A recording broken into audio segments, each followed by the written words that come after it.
Selamat sore semuanya. Kita masih akan berbicara mengenai Pancasila. Jadi selama ini kalau kita ingin memahami Pancasila, tentu saja harus memahami logika dari setiap pengambil kebijakan, yaitu pemerintah. Karena pemerintah sebagai yang mengatur tentang regulasi negara, tentu saja mereka melandaskan kegiatan mereka itu berlandaskan nilai-nilai Pancasila, sehingga ini sebagai suatu nilai ideal yang harus dijadikan patokan. Jadi sekali lagi bahwa setiap pemerintahan, setiap masyarakat menginterpretasikan Pancasila itu tentu berbeda-beda. Nilainya yang dipahami sama, tetapi di dalam realitas sosialnya mungkin berbeda. Sehingga di dalam memahami interpretasi Pancasila ini, kita harus berbicara tentang dialektika. Dialektika ini adalah hukum berpikir yang pernah dirumuskan oleh salah satunya adalah Hegel, seorang filsuf Jerman. Jadi dialektika itu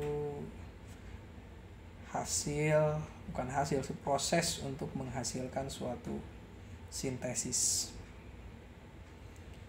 dan ini menjadi suatu analisa bahwa setiap pemikiran yang dianggap benar, setiap kebijakan yang dianggap benar, maka akan mengalami suatu anomali atau ketidaksenangan atau tidak dukung kebijakan ini atau rumusan pemikiran ini. Lahirlah pemikiran yang kontra. Ada tesis, kemudian ada antitesis.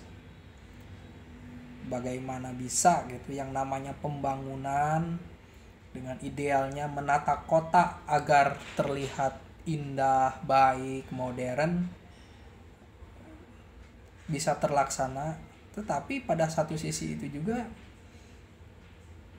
itu menggusur rakyat kecil, lebih membela pemilik modal, bahkan melakukan pelanggaran HAM.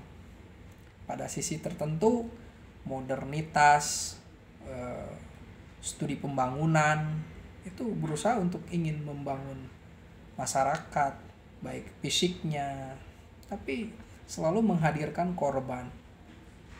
Sehingga setiap kebijakan atau perumusan nilai atau sesuatu pembenaran itu akan memiliki kritik tersendiri.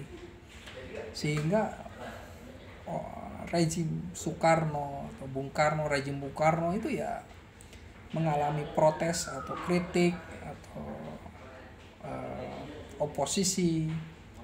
Itulah suatu kenyataan sejarah. Begitu juga dengan rezim pembangunan Orde Baru, berusaha membangun stabilitas politik, ekonomi, terus memberikan kemudahan kepada beberapa pengusaha dengan ekspektasi bahwa pengusaha ini akan memberikan trickle down effect kepada masyarakat. Sayangnya hukum kapitalisme ini selalu ingin